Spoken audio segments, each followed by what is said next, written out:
ॐ भूर्भुवः स्वः तत्सवितुर्वरेण्यं भर्गो देवस्य धीमहि धियो यो नः प्रचोदयात् ॐ शान्ति शान्ति शान्तिः Namaskar dear friends.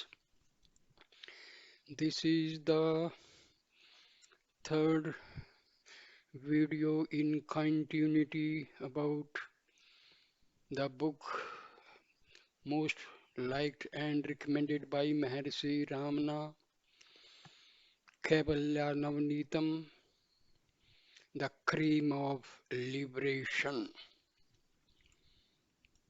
So I start the video, verse number 105. Knowledge is the cause and objects the effects. It is fruitless to discuss how the phantoms of names and forms came into being and how they will vanish, not caring how this long drawn out dream of the world came into being or how it is withdrawn. Only remain aware as the consciousness self which is all embracing. Verse number 106. To the degree that you turn away from attachments to the unreal, your inner vision of reality develops. If by a steady practice of this kind the mind comes under control and becomes aware as consciousness self, you can abide as the ocean of bliss, though living in the bitter body. Verse 107.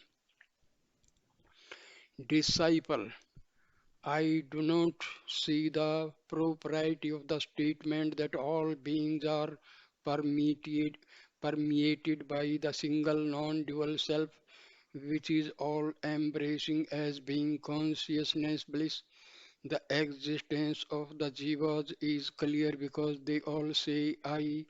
Consciousness also is clear because of knowledge which is obvious. Why does not bliss show forth in a similar way? Verse 108. Master, although there are shape, fragrance, and softness together present in the same flower, each of them is cognized by a separate sense only, otherwise they are not perceived. Such is the law of nature. Similarly, though the beatific qualities being consciousness and bliss together form the self, yet the moods vary constantly and give rise to the differences which appear as the world.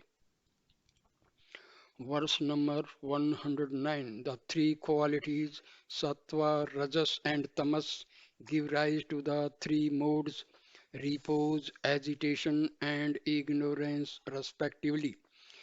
Being consciousness and bliss, which are themselves glorious, always remain a homogeneous whole, yet appear different. Verse 110. Bare existence alone is noticed in plants, minerals, and the earth, which look insentient and are ignorant. There can be no happiness in the state of disturbance caused by passions such as lust, which act like poison, but being and consciousness are evident in it. Being, consciousness, and bliss together become manifest in the state of peace, which is characterized by a stern detachment from externalities. Therefore, bliss becomes clear in a peaceful mind rid of ignorance and agitation. Verse 111. Disciple, Lord, who has appeared as my master in the world, I do not clearly understand the character of being consciousness bliss. Satya Chit Ananda. What is this Satya? What is Chit? And what is Ananda? Master. Sat being is that which does not perish at any time, past, present, or future. Chitta, consciousness is that which cognize the different objects. Ananda is the joy arising out of the experience of bliss during the enjoyment of an object of desire. Verse 112 Disciple, master who demolishes the forts of the seats, although the Mahavakyas in the four Vedas declare, Thou art Satyachit Ananda to the indweller in the mortal body, and masters say, Thou art Brahma, yet how can one experience I am Satyachit Ananda? Verse 113 Master, when it is said that rebirths are the inevitable results of past actions, does it not follow that the person was existent in the past? Again, should heaven and hell be the rewards of present actions, does it not follow that he will continue to exist in the future? A subtle body suited to heaven or hell, a celestial body or a human body, which are all the results of illusion, often change and pass away. Always surviving the false body, it is but right to say that he is Sati. Verse number 114 In the darkness covering deep sleep and night, when there is no sun or lamp, he is unmistakably aware of darkness and objects. So he is Chitte. He is also Ananda because his love never fades for the incomparably beatific self. For love manifests only for an object of pleasure. Verse number 115 Food, drink, and so forth are dear to all alike because pleasure is derived from them. The self is not likewise a means to beatitude. Should the self described above be classed along with other means of pleasure, where is the pleasure apart from enjoyer thereof? Can the self be too?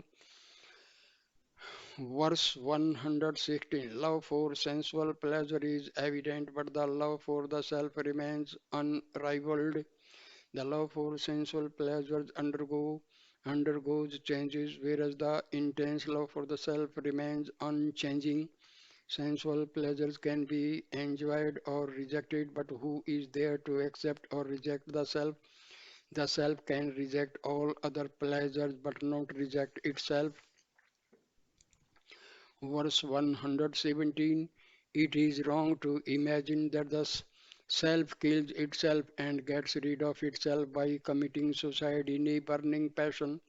He who kills the body cannot be the body given up by him. The disgust is for the body and never for the self. Verse number 118 Wealth is much sought after, but a son is dearer than wealth. One's own body is dearer than a son. The senses are dearer than the body. The life breath is dearer than the senses. And the self is very much dearer than life itself.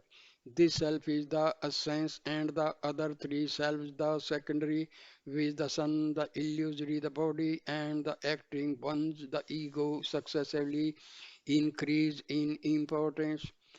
Verse number 119 At the time of one's death, the secondary self, namely the son who succeeds to the father's estate, assumes prominence. At the time of nourishment, the illusory self, namely the body, is prominent. When a happy future life is desired, the acting self, that is the ego, becomes prominent. But in the state of liberation, the self, to with pure consciousness, is paramount. Verse 120 Even a tiger becomes a favorite when it is obedient, and a son is hated when he thwarts one. In this world, the things like straw, which are neither loved nor hated, are treated with indifference.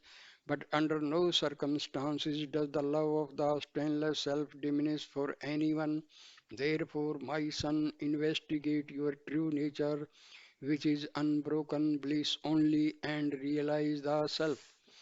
Verse number 121. Disciple, how many kinds of ananda, bliss or sukha are there? Master, there are three kinds of ananda, bliss or sukha. Number one, Brahmananda, which shines as pure consciousness, for example, in sleep. Number two, Vasanananda, Vasanananda, which is present in reminiscence. And third, Vishaya Ananda, which is the joy of gaining the desired object. However, others say that there are eight kinds of Ananda. The above three include the other five of the eight. I shall nevertheless tell you all these eight. Verse number 122. Eight kinds of Ananda included in the preceding three kinds. Number one, Vishaya Sukha, the pleasure of sensual enjoyment. Number two, Brahma Sukha, the bliss of dreamless sleep. Third, Vasana Sukha, the remembrance of the above for a few minutes immediately after waking. Fourth, Atma Sukha, the happiness which ensues on determining that the self is the dearest of all the dear things. Fifth, Mukhya Sukha, the bliss of Samadhi, when the veil of ignorance is completely lifted. Sixth, Nija Sukha, the contentment which results from indifference. Seven, Advitya Sukha, the happiness of holding on to the self to the exclusion of divinity. 8. Vidya Sukha, the happiness that results from the enquiry into the self in accordance with the scriptural text, delight of knowledge at the end. Verse 123. Master, now I shall describe their distinguishing characteristics.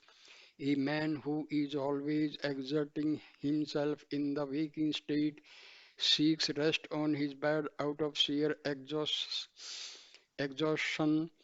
Then his mind is well turned inward, and in that state it reflects the image of the bliss of consciousness which shines by itself. The pleasure which he then experiences represents objective pleasure. Verse 124. The person who feeling objective pleasures are poor because they involve the painful trials of enjoyment and other object enjoyed, keeps the mind in repose and falls into sleep like an eagle dropping into its nest, becomes one with the limitless transcendent being and remains as the blissful self. This supreme state of bliss is unrivaled Brahmananda. Verse 125. That the bliss of deep sleep is Brahmananda is the statement of the scriptures. That some persons take elaborate care to provide themselves with downy beds to sleep on is the fact which supports it, that in that state all sense of right and wrong, of man or woman, of in or out is totally lost, as at the time of the embrace of the beloved is the experience which confirms to it. It is Brahmananda, sure and certain. Verse number 126. Disciple, master, in this world of cause and effect, the experience of one cannot be felt by another. In deep sleep, the intellectual seat has subsided and the blissful seat has the experience of happiness. Is it right that this experience should be remembered by the intellectual seat which expresses it?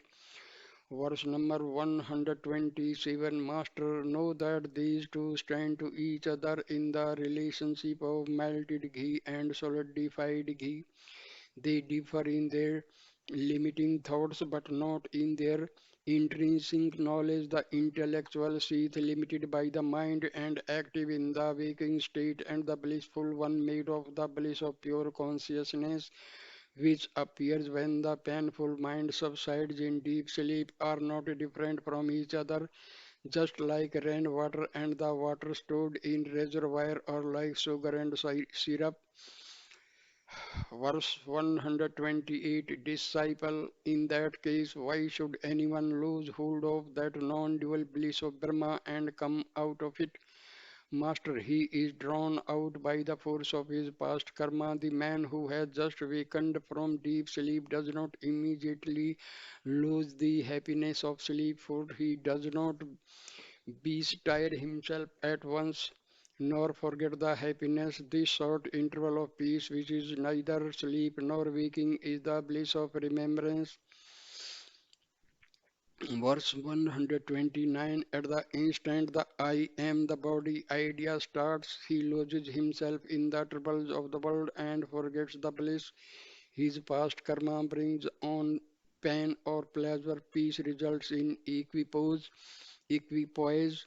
Everyone has experienced the state void of thoughts and the pleasure consequent upon it. This is Nijananda. Verse 130, can this be the bliss of Samadhi? No, the external moisture is not the water contained within the pot. This happiness of indifference is only the shadow of the bliss of yogic Samadhi cast upon the rising ego. When the ego subsides and Samadhi results, there is the state of repose in which the mind is not aware of the environment nor asleep, and the body stays stiff like a post.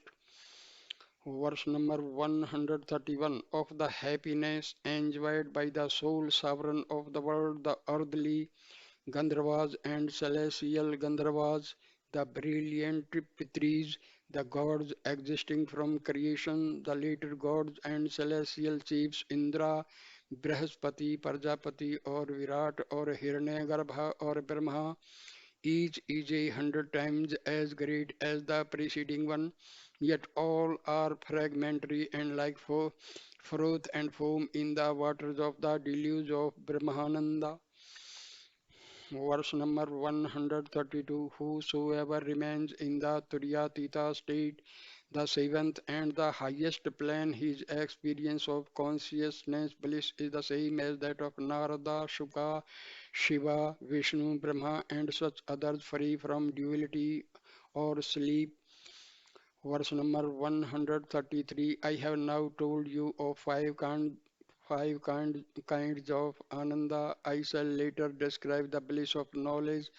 I have already described the bliss of the self as the dearest of all and the bliss of the non-dual self while explaining Maya and Satyachit Ananda.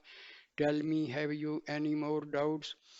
Verse number 134, disciple, master, if each of the terms Satyachit Ananda of which you have spoken has characteristics of its own, how can the mind which is already unsteady be fixed on unity? I do not see that they are different words with the same meaning. Kindly show me how it is all an indivisible, homogeneous whole like honey which is uniform, though gathered from different flowers by the bees. Verse number 135, master, is water tripartite because of its coldness, fluidity and whiteness, that is transparency, or is fire tripartite because of its light, heat and redness? The Vedas have analyzed and dismissed the cosmos beginning with the ether as unsubstantial, insentient and misery laden. In contradistinction to this and for easy understanding, they have described Brahma as Satyachit Ananda, which is one only. Verse number 136, the Vedas describe Brahma in affirmative terms as follows: eternal, whole, unique, the highest truth, the supreme, the repository, the source, peace, ever true, absolute, continuum of the source, dream and sleep states, and therefore the fourth, continuous or equal in all, the sight, the witness of all knowledge, pure. The Vedas indirectly denote everlasting indweller, the reality, ether, light, and self liberation, the Lord subtle, and so on.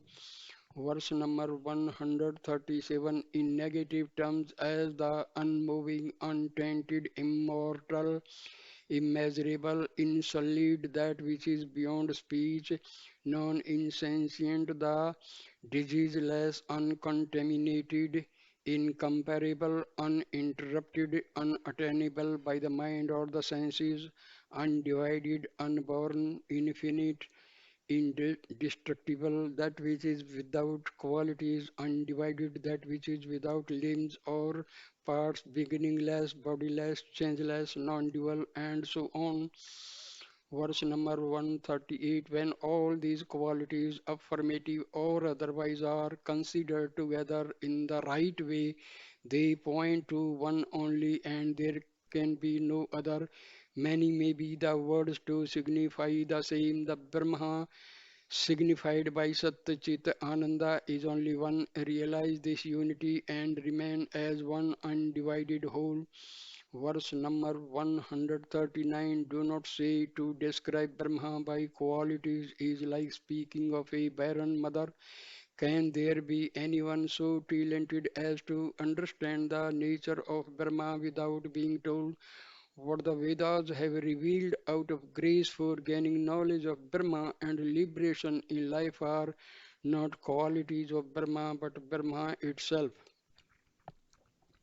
Verse 140 Disciple, Master, in accordance with the statement of the Shrutis, I have now understood beyond doubt that myself is the indivisible reality. If you will further establish it by arguments, the truth will be fixed in my mind like an iron spike driven into living tree. Verse number 141 Master, being must itself be consciousness. Should the consciousness be different from being, it must be non-existent. How then can the being be revealed? Again, consciousness must itself be being. If different from consciousness, it must be insentient. The insentient cannot exist by itself. Thus, being and consciousness being identical are also bliss. This is the most agreeable argument. Seminal line of reasoning. Otherwise, bliss would be non existent and insentient, and there could be no experience of bliss, which is absurd. Verse 142. Question. How is Sat, which exists at all times, revealed by itself or by another? A. By another. Question. Is that other non existent or existent? Answer. Non existence. Question. Fool. Can the son of a barren woman affect anything? Answer. Then let it be something existing but different from the original Sat.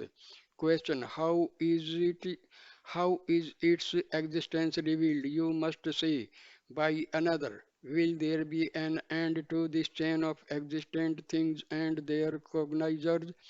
Your answer is therefore untenable. To get rid of this false reasoning. Verse number 143. Listen to experience agreeable to scripture and reason. Since the bliss of profound sleep persists as memory, this bliss itself must be knowledge.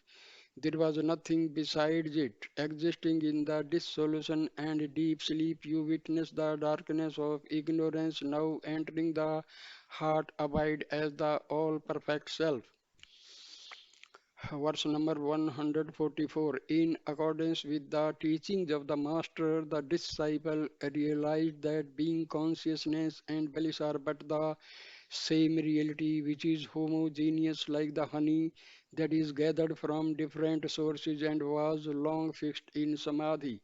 When he opened his eyes, he realized himself to be the screen on which moves the kaleidoscopic picture composed of the mobile and immobile objects of the universe. Verse number 145. Disciple, Master, is there anything more for us to do than to have this unique experience, to think and speak of it, and to remain soaked with the experience appears to be the only duty for sages. By gracious and make clear to me how the previously mentioned, see verse 132. Turyatita or seventh plane of knowledge is the highest. Verse number 146. Master, after analysis, the elders say that there are seven states of ignorance and seven degrees of knowledge. Of them all, first hear me describe the seven states of ignorance. The elders have named them thus. Number one, Bija Jagrat, the germinal state of waking. 2. Jagrat, the waking state. 3. Mahajagrat, the waking state firmly established. 4th. Jagrat Swapna, the state of daydreaming castles in the air. 5th. Swapna, the dream state. 6th. Swapna Jagrat, cogitation of the dream after waking up from it. And 7th. Susupti, dreamless sleep. 147 and 148 to explain further. Number 1, the germinal waking state is the uncompounded consciousness which rises up fresh from the unitary state of being. Number 2, the waking state contains the sprout of the ego which was previously absent from the germinal state. 3, the sprout of the I and mind which rises up with every birth is the firm waking state. 4. The fussy ego conjuring up visions is the dreaming wakeful state. 5th. To have uncontrolled visions while sleeping after a full meal is the state of dream. 6. To be thinking of dream after waking up from them is the waking dream. 7. The dense darkness of ignorance is the state of deep slumber. These are the seven states of ignorance. I shall now tell you the seven stages of knowledge which destroy liberation, which bestow liberation. Verse number 149. The elders have analyzed them as 1. Subhicha, desire for truth. 2. Vicharana, investigation into the truth. 3. Tanumana, tanu, Tanumansi, pure and attenuated mind. 4th, Sattvapatti, the realization of the Sat, Sattvapatti, the realization of the truth. Asam Shakti, a detached outlook on the universe and its contents. 6. Padarth Bhavani, untainted awareness of self. 7. Turiya, the highest and indescribable state.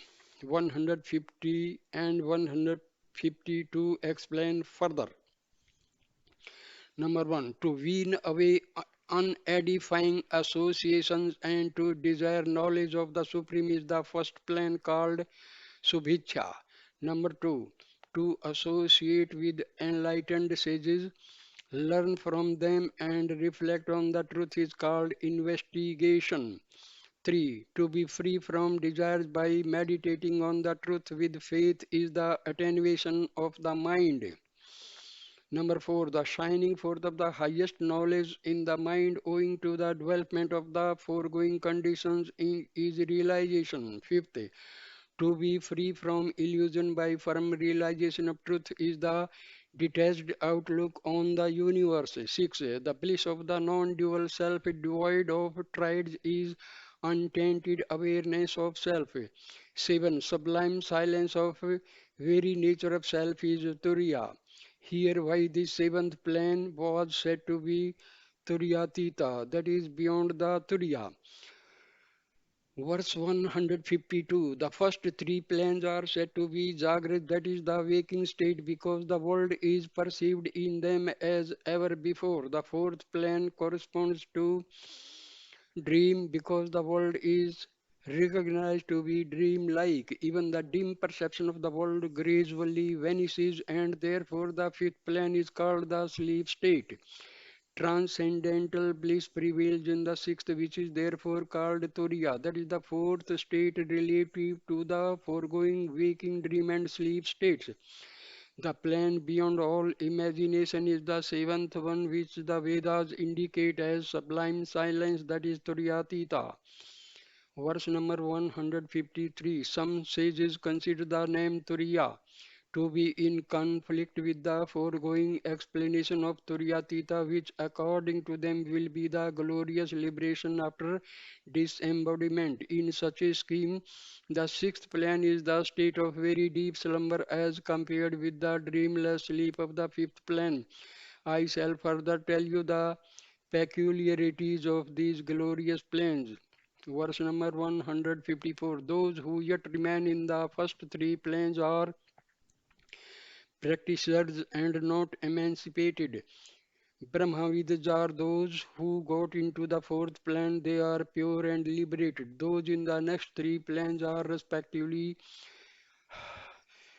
Vari, Varya, and Varishtha. That is the eminent, the more eminent, and the most eminent among the knowers of Brahma. I shall further tell you the excellence of the planes of the enlightened. Verse number 155. Those who have remained in the first three planes and died before they reached the fourth plane go to the happy regions. Then they reincarnate and gradually gain liberation. They surely do not go to the unedifying lower planes. The first plane itself is difficult to gain. This gained liberation is as good as gained. Verse number 156. If they gain the first or second planes of enlightenment in this world, even malichas are as good as emancipated. But by the holy feet of my master, this is true. Cursed by they that deny it. Doubt not the Vedas, common to all, strictly following the indicated way, clearly realize I am Brahma. Verse number 157. Disciple, Master, you have just said that the plans of knowledge lead even contemptible malechas to final liberation. But some say that liberation cannot be gained unless the person renounces all domestic ties and retired as a sannyasi. Please clear my confusion on this point. Verse number 158. Master, son, your doubt is right. Hear me clear it. The renunciation which snaps domestic ties is of four kinds. They are Kutitska, Bahudaka, Hamsa, and Paramhansa, all of which are a panacea to the miseries of the world, but detachment and not the habiliments of authority robes is the sole requisite for such renunciation. Verse number 159. Detachment is again of three degrees according to as it is dull, intense, and very intense. That which is caused by a shock is impulsive and dull. Discarding home and wealth for life is the intense form. Disgust for Brahmaloka as being illusory is the very intense. 106 Sloka 160 and 60 161. Dull detachment does not qualify one for sannyasa. Intense detachment makes the person eligible for the first two orders of sannyasa if strong and fit the must move about as a bahudaka. Otherwise, must stay at one place as kutichka. When detachment is very intense, he can take to the Hansa or Paramhansa order. They say that the Hansa cannot gain final liberation unless through Satyaloka, whereas the Paramhansa can gain it here and now. The Paramhansa order, which is so efficient, is again of two grades. Verse number 162. A Paramhansa may be one who desires to know the truth or is a realized being. The former is an intelligent practitioner in the first three planes. The latter is a remarkable and pure sage who is liberated here and now. The former class of Paramhansa is of two kinds. Hear me speak of them also. Verse number 163. Of these, one will give up the ties of home according to ritual, formally enter the order of sannyasa and gain supreme knowledge. The other kind of remaining as Brahmins, Kshatriyas, Vaishyas, and Sudras gain supreme knowledge. Knowing it from the Shastras and in actual practice, why do you still get confused? You must clear yourself by the authority of Shrutis, your own reasoning and immediate experience. Verse number 164. If birth be a fact, then death is inevitable. But I am Brahma, who is never born. If I be that which is born, this I cannot surely be Brahma. Therefore I am that I which is birthless and deathless Brahma. Verse number 165 and 66. If I am Brahma, how does it happen that I do not know this I? Answer. Who says I now? Question. The intellect. Answer. The intellect gets lost in a swoon. That which remains never lost as perfect consciousness is I. Question.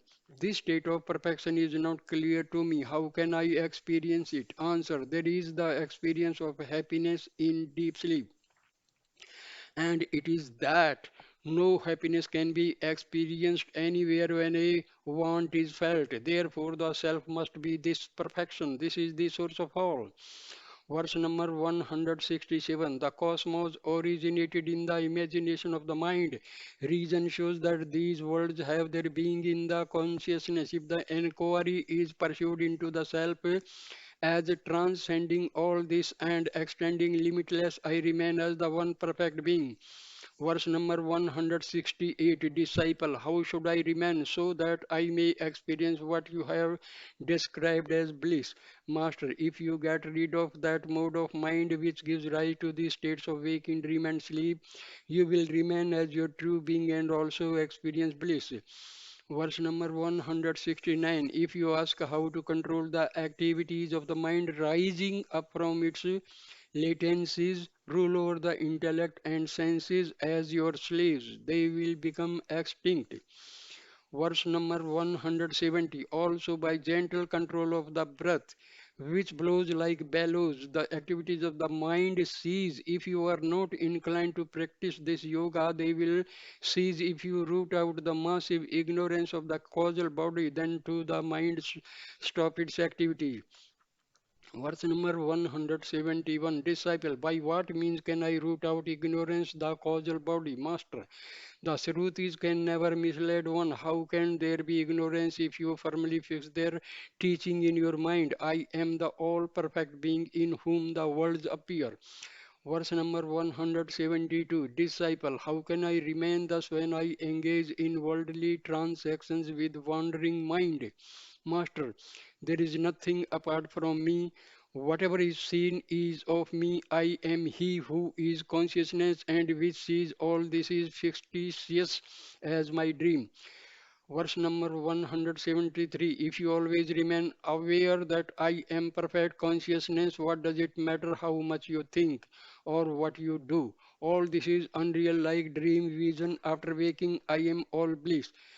Verse number 174 to 177. Disciple, I had in my countless past incarnations mistaken the body for the self, high or low, seeing all as a mirage. I have, by the grace of my master, realized the self as I and been liberated. What meritorious works I have done!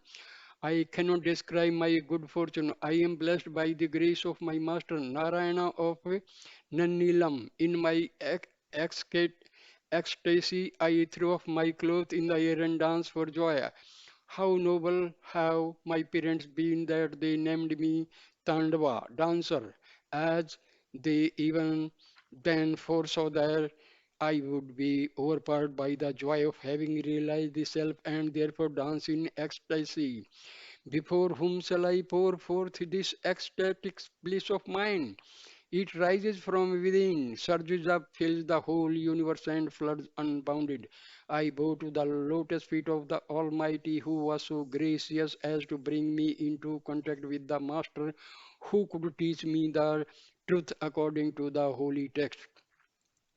Verse number 178 and 179, such is Vidyananda. Those who study this work with devotion will realize the high state of repose and be liberated here and now, in order that all may understand clearly Vidyananda, the true spirit of the holy books.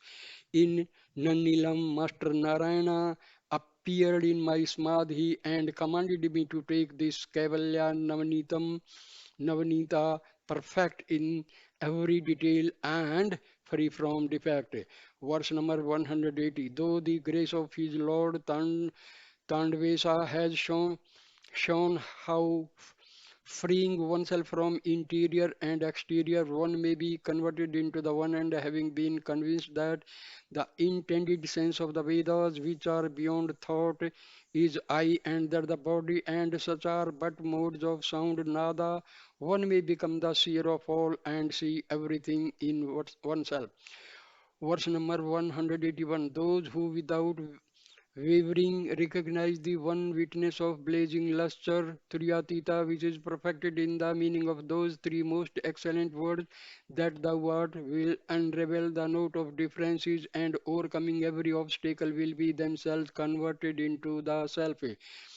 Verse number 182. This is the delight of knowledge spoken of by the Vedas. Those who worship the feet of Narayana, who has described it, are without blemish. Those who, through the teacher of this pupil, approach the stage in which doubt is finished and steadily go forward to perfection, will obtain spotless emancipation.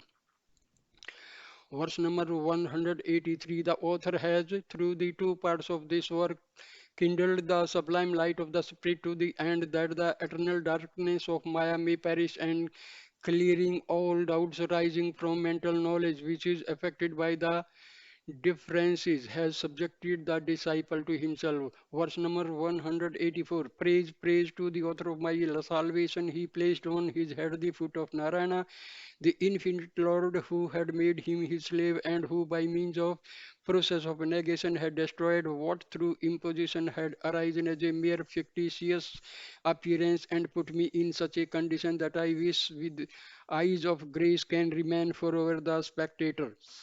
Verse number 185. Just as the refreshingly cool water from the holy feet of one's wise master sprinkled on one's head confers all the merits obtained from all the holy places of pilgrimage, so also the learners of this unique work acquire the merits of the holy books and live as sages in the world.